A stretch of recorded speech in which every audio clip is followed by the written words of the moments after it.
I create Lolita sex toys. In case you're wondering what I mean, it's very simple. I transform young girls in easy, manageable sex toys. That's it. The girl cannot walk away, cannot resist, cannot tell anything. They are just there for your sadistic amusement. Curious how? I am a surgeon living in one of those eastern outskirts of Europe countries. A pretty rough society. Poverty is enormous, and unless you have a lot of money and connections, you're fucked. Needless to say, I have both. We also have a lot of beautiful girls here.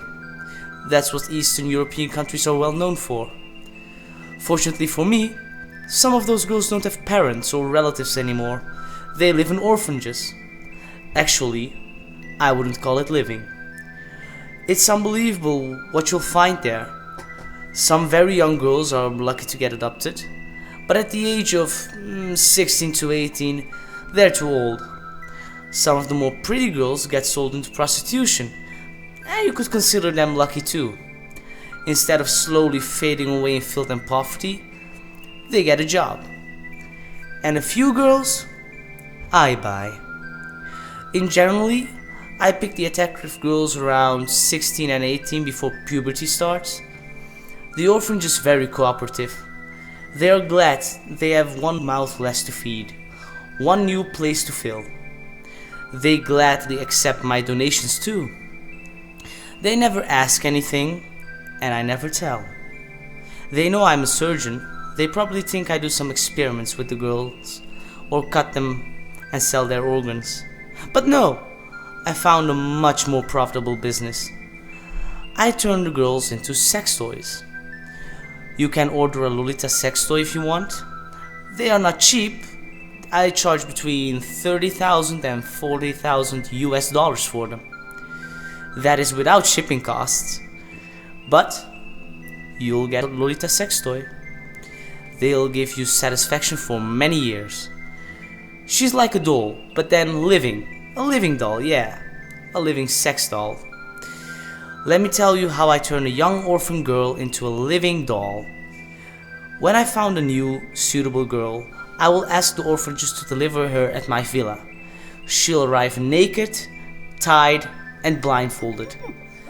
After a brief inspection and a quick medical check, I'll take her to my special clinic in my villa. First, I will clean her very thoroughly. These girls really smell and they are filthy. They have not seen a bath for ages and they are really neglected. When she is finally clean, I put her in a hospital bed and give her an injection that'll put her to sleep. I'll create a new identity for her, a new name. I don't know the girls' real names, I just know their age, that's all I need. At the orphanages, any data they have from her will be destroyed. She will from now on only exist as a toy. I have a couple of Lolita sex toys myself. Dasha, who is 16 years old and is in the final stage of her transformation. Tanya, who is 18 years old, 2 years since I created her. And Luda, who is 14 years old and 4 months pregnant. The next morning is the big operation day. The girl will be still sleeping because of the anesthetic from last night. I put her on the operation table and administer anesthetics for the operation to come. So if you're wondering why my slave toys will not resist or walk away, very simple. I amputate her legs and arms. I will amputate her arms right above her elbow and her legs right above her knees. Easy, isn't it? This girl will never run away from you. For the girl, this is a very heavy operation and it's probably the most critical step in the transformation process. But most of the times, they'll survive. Now I'm not just leaving the girl with stumps on their arms and legs. I'll attach a 5 cm metal bar very tightly to the bone of her arms and legs before stitching up the wounds. The other end of the metal bar has a screw head, where I can attach an O-ring.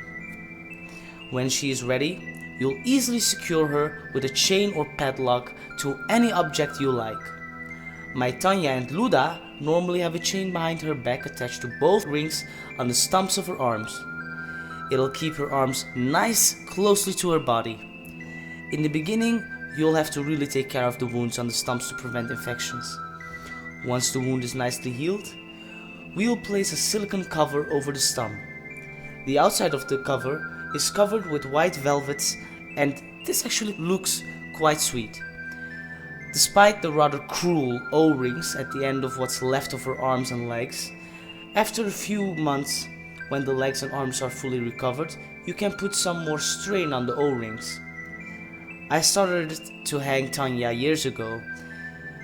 It's such a nice decoration in your room to have a naked Lolita hanging from your ceiling, and it's very nice to use her cunt or mouth when she's hanging like that. But that stays a long way to go. The operation is not ready yet, with amputating her arms and legs. Next, I will also cut her vocal cords, so she can no longer speak or even make noise, and remove her teeth from her mouth. When I have removed all her teeth, I'll implant a silicone layer with a soft top layer on her jaws. She will still be able to give a blowjob, but she can no longer bite on your cock. It is actually quite nice now when she more or less chews a little bit on it. The soft top layer gives you a kind of massage. The silicone implant is, however, absolutely necessary. If not, her mouth would look like a toothless granny. This will keep her good looks. To further keep her mouth in good shape, she will wear a ball gag most of the time. That does sound a little bit obsolete because I cut her vocal cords and she cannot speak anyway, but this is just because of aesthetics. A gag girl simply looks good, and besides feeding, drinking and fucking, she does not need her mouth anymore. Once the operation is ready, I will give the girl 1 or 2 weeks to recover and let the wounds heal. Then, her training begins. She is no longer an ordinary girl, but she became a toy. There are a lot of things she has to learn. Since she has no teeth anymore, she cannot eat. She has to be fed again, like a baby. I actually feed her once a day with a baby bottle and infant formula. Because it contains a lot of minerals and vitamins, I don't give her any more. I don't want her to get fat, because she cannot move anymore. We have to be careful with that. She gets to drink a baby bottle with water, tea, or lemon tea 3 or 4 times a day. She gets at least 2 liters of liquid per day. That is sufficient to keep her healthy. In the beginning, I will put the bottle in her mouth, but pretty soon I will just put the bottle next to her. She has to put it in her mouth herself. It takes some practice to get the bottle in her mouth herself without having arms, but eventually she'll manage.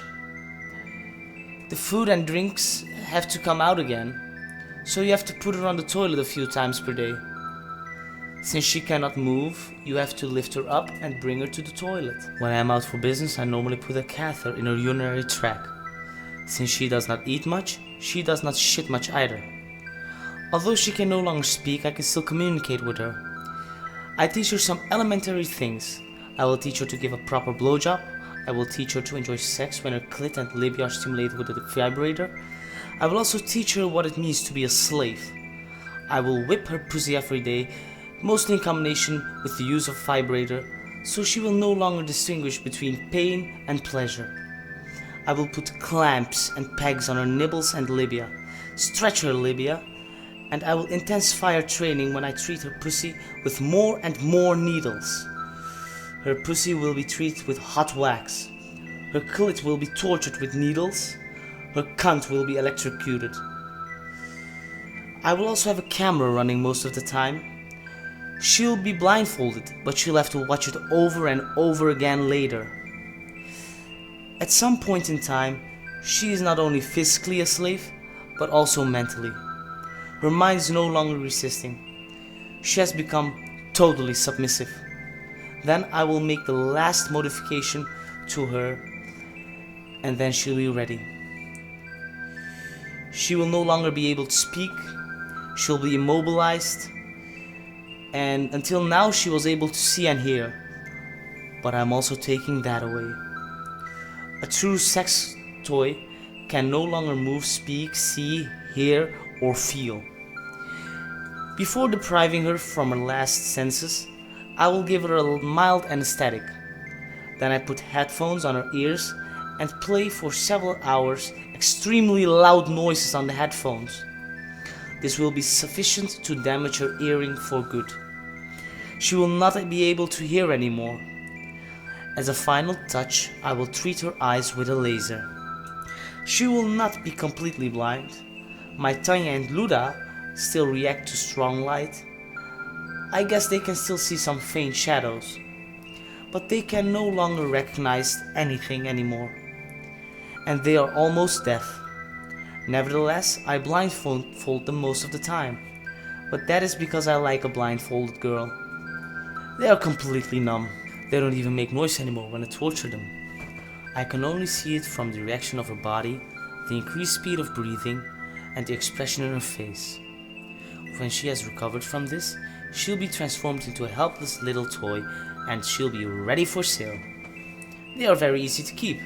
You'll need a little bit of food and a little bit of caring. They are immobilized, you can attach them to any object or even make decoration out of them. They cannot speak, hear, or see you. They are completely sensory deprived. The slave toys that are for sale are still virgin and are just finishing puberty. Nevertheless, they are well trained for oral sex and have been tortured and abused heavily. They can get pregnant, so anti-conception is advised, unless you enjoy to have a pregnant slave toy. Just let me know if you want to order one.